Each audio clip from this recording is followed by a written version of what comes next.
Hello. Welcome back to Chronically Unfiltered, the podcast where we talk about everything from living with chronic illness to true crime to pop culture and everything in between. Pretty much anything to do with living in this chaotic world, we are going to talk about it.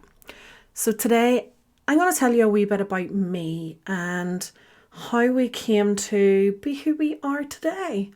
So grab yourself, I'm not going to say a cup because this is dilutable juice or squash if you're in America. Anyway, grab yourself a drink, maybe a snack, and let's get into it. So as I've said, today we're going to talk about who am I and why I am doing what I am doing. For me to explain why Chronically Unfiltered really became a thing, I need to tell you a wee bit about where I've come from. So I am Lyndsey and I am a 41-year-old beauty therapist. I am married. I have two beautiful fur babies.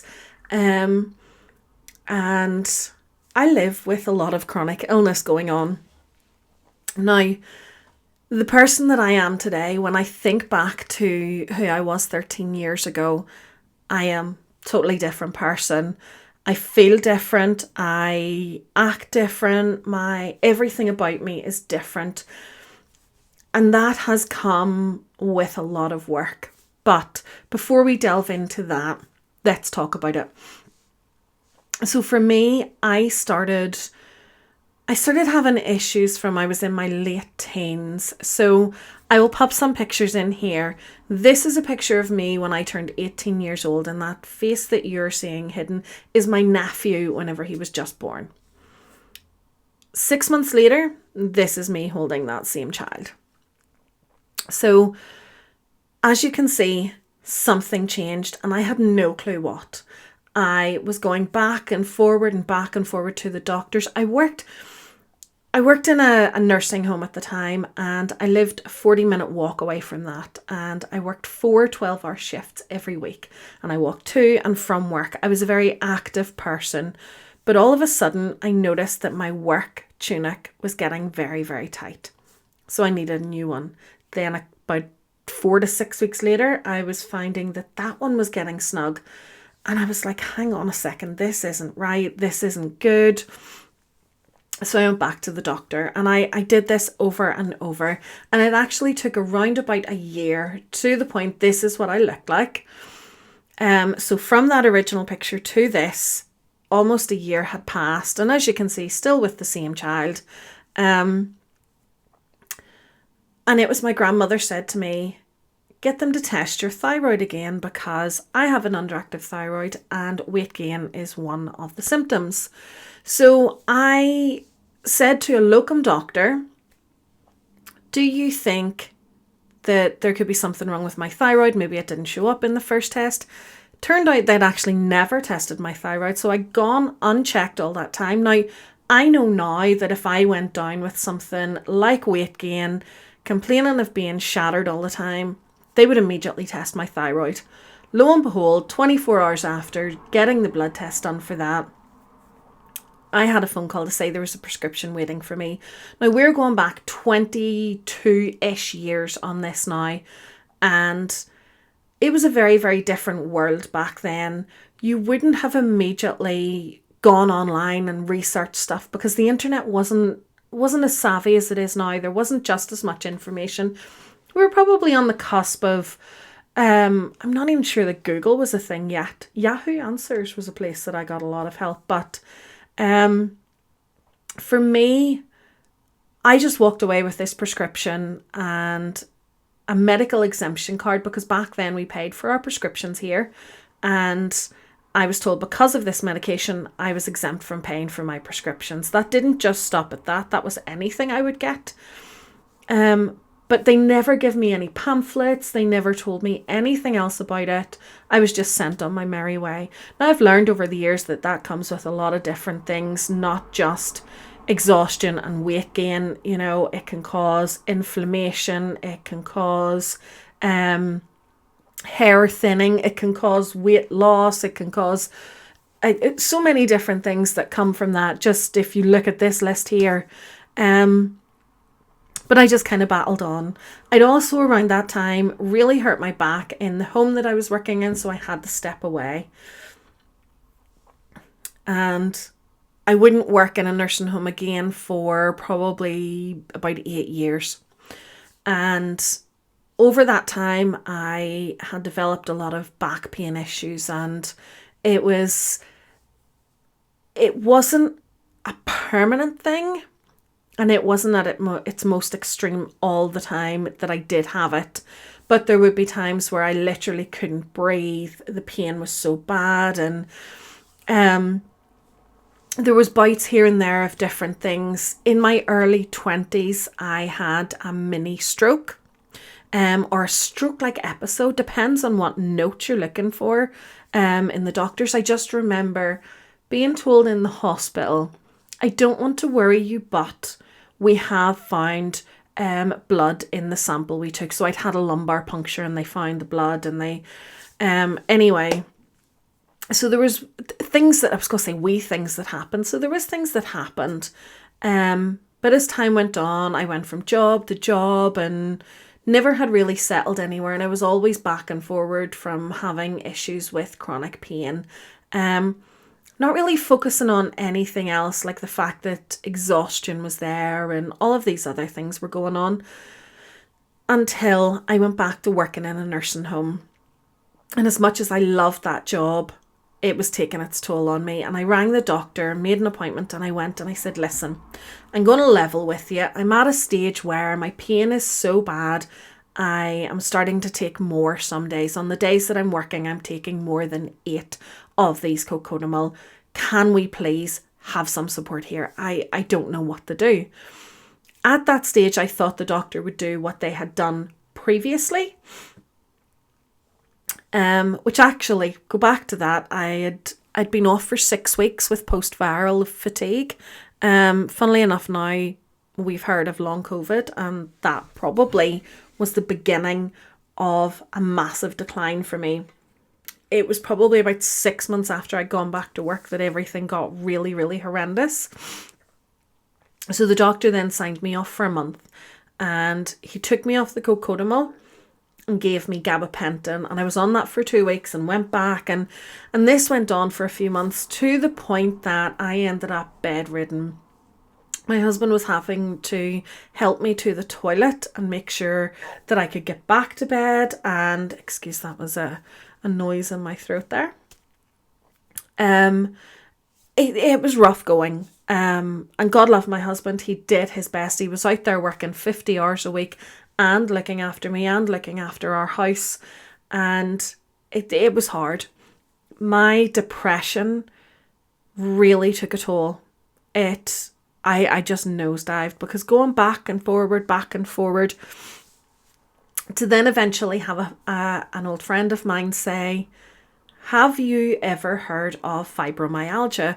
I have that, and some of your symptoms sound similar. So I talked to the doctor. I was sent to a rheumatologist, and on my notes then it was probably fibromyalgia, and that stayed like that. It was never a diagnosis. It was never 100% confirmed. It was just, oh, it's probably fibromyalgia, see ya, because they'd ruled out this, that, and the other thing. And there was always something that I really didn't like about that diagnosis.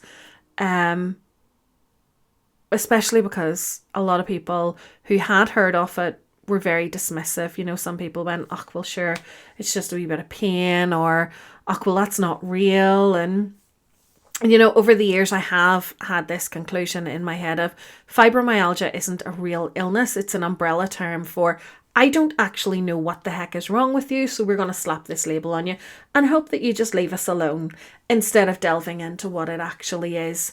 And over the years as well, I learned I have ADHD, which actually makes a lot of symptoms that you have, your brain reacts to them different, processes them different. And so there's part of me that stopped saying that I have fibromyalgia. I have a chronic illness. I have chronic pain. I have chronic fatigue. I have a lot of stuff going on. But 11 years ago, 12 years ago nearly, I had obviously been complaining a lot. By this stage, my father-in-law had terminal cancer, and I was round at the house quite a lot, helping out during this time. I was getting back on my feet. I was pushing myself, and there was something that drove me to get back on my feet more in watching my father-in-law trips around after me, taking me to hospital appointments as well as going to his own. And I remember him saying to me, well, what do you want to do? And I realised that I wanted to do beauty, that this was something that was always there, but it was a very different thing whenever I was younger. And so I'd never done it. By this stage as well, I'd already started the old YouTube channel, and it was a really good way of helping me to cope. And still sometimes I go back and watch those videos to see how much of a different person I am now compared to the person I was back then doing those videos, and how far I've come. With the encouragement of my family, my husband, my father-in-law, my parents, I started studying part-time. I went to a local place and I did part-time courses, and I started building up, and I never really expected it to come to anything, but it did. And here we are, 11 years after the journey started, and I have a small day spa, and I have girls that work there, and unfortunately we have peaked, and my health is on a decline again because I have worked myself to the absolute bone. So the reason we have time to be able to do YouTube again is because I've had to take a bit of a backseat from doing clients. So I've cut my hours down because we now have arthritis in our back, neck and shoulders. So there is that going on now. I've always had it in my wrist since I was a teenager. This wrist, this is as far as I can push that. That one, it goes. But this one, no matter how much you push, it does not go. It doesn't work. It's just, it is what it is. It's been like that for forever. But there's always been the issues, but this has become, like, there's been a couple of episodes, we would call it an episode because, you know, they kind of lasted for weeks on end. There's been a couple of times where things have got really bad. And this year was one of the worst that it's been in a long time. So all that to say, I have gone from building myself up to being able to work again to now having to, a decade later, sort of ease off and not work so much. I feel like it's time. I've done a decade and I have really built an amazing business, but now it's time to, I want to teach. That is something that I want to start. So I'm hoping in the new year to start my training to be able to teach people to do beauty. I think a decade behind me, I have learned a lot. I continue to learn, but I also want to bring other people to this amazing business, this industry. And who knows where that will take me. But I absolutely love what I do. It keeps me going, but also it is wrecking me. I made the mistake of specialising in nails, so a lot of the time hunched over like this. And I try, and it's hard because if I do this here, then I can feel the stretch and the strain on my spine. So we're trying to find ways to get around that. But for now, I am encouraging the other girls and trying to help them grow while I grow this. This new channel has been a bit of a lifeline for me. And I know I started it a year ago, and then Amanda went off on maternity leave. So I was it's back on being ridiculously busy again. So now is the time that I need to just do something that is about me. And I love this. This is the Chronically Unfiltered podcast. And as I said, you know, we're talking about everything and anything. Some weeks it'll be true crime, some weeks it'll be something in pop culture, some weeks it'll be living with chronic illness. Some weeks I even have a few different guests who I want to interview, who I want to have chats with. There is some really good people out there that I want to bring on. I would like to make it so that it's not just me sitting in this room as well. Eventually, who knows? I can't say for sure what is going to happen. But I do have aspirations for this, and there has been so much happened. So many people have come and gone from my life that I have learned a lot about me. I feel like I'm mentally stronger than I have been in a long, long time. I know who the important people are in my life, the people that I want to keep around me, the people who I value the time that I spend with them. And it's been a lot to come to terms with, putting aside different things. I don't know that I'm articulating that very well, but I think you get to a stage in life where you realize, hang on a second, I am putting out more into this relationship, or this friendship, than I'm ever getting back. And sometimes you have to just step away, and that's okay. Sometimes relationships and friendships are for a season.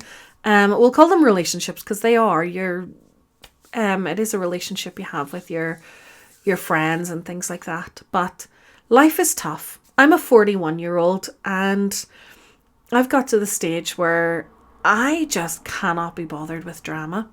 I cannot be bothered with fighting to have somebody in my life who clearly doesn't want to be there, or throwing myself at somebody just because I feel like I should, if that makes sense. But anyway, so this podcast, I want to just talk about everything and anything. I want to feel like I'm just sitting chatting with a friend. I had coffee with a friend today. We haven't seen each other in 2 months, and it was one of the best coffee catch-ups I have had in so long. But as I sit down and do this and sip on my drink, I feel like this is the same thing for me. Just sitting here chatting to you guys, noticing that I have a stain right here, and talking about whatever I want. You know, so far we have talked about Ed Gein, we have talked about Kira Cousins. I want to talk about, I want to delve more into Kira Cousins because apparently there's updates on that. But there's so many things I want to talk about. There is too much going on. I want to talk about conspiracy theories. I want to talk about scary things. Have you listened to or watched my Reading the Creepy Stories? One of my favourite authors now is Brianna, who is Brotato Chip 411 on Reddit. And honestly, if you have not listened to her, you're missing out, or read her stuff. I am about a quarter of the way through her novel that she hasn't even finished yet, and I am so gripped. It is called Salt in the Wound. We have, at the moment, I have filmed 13 episodes, but we only have 7 uploaded. Goodness knows, by the time this goes out, this is not going out until the 9th of November. So we may have about 13 episodes up by that stage, because I'm sort of trying to do 4-ish a week, Monday to Thursday. And then Sunday at 8 p.m. is when these episodes go out. I have so many things that I want to do, so many things I want to talk about. I have a whole load of stuff to do with the beauty industry, and as a beauty therapist, and what I have experienced with customers, with what I'm seeing online. I want to talk about it all. But I feel like I've talked about the chronic illness, but have I really delved into me? And you know, there's so many things.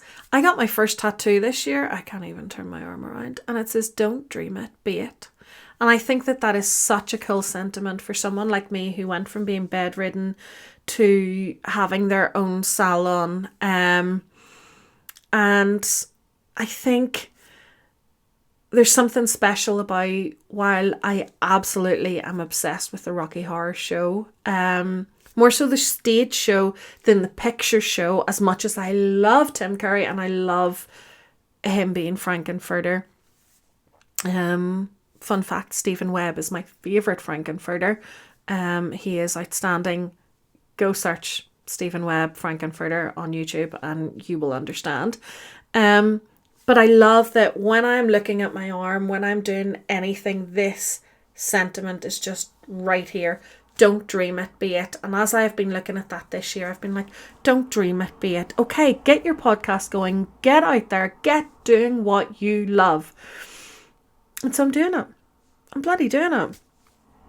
So what I love about having this podcast is I get to vent and talk and rant and say my piece on things that out there. You know, we all have that wee voice in their head that just says a lot of things. And God love my husband, I torture him with so much stuff and I get so animated and so excited talking to him about things. But there is times where the fact that he is 13 years older than me becomes apparent, because then he's like, I don't know. And I'm like, no, but you should, because... And he's like, eh.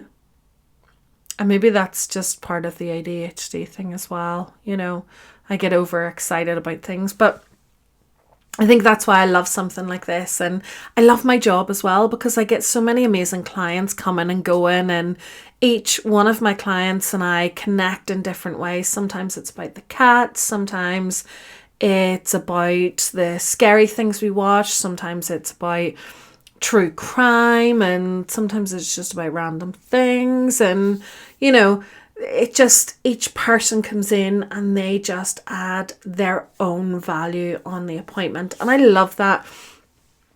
I love that my job is so social. And yes, there is that part of me that when I get home at night, I'm like, I don't want to talk anymore.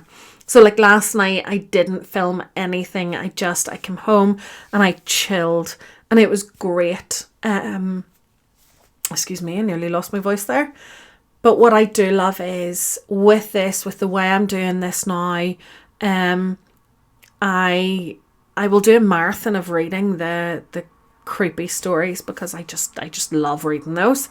But also I will film a couple of episodes of the podcast while things are fresh in my mind, and I don't feel like I'm not scheduling time and forcing myself to do things.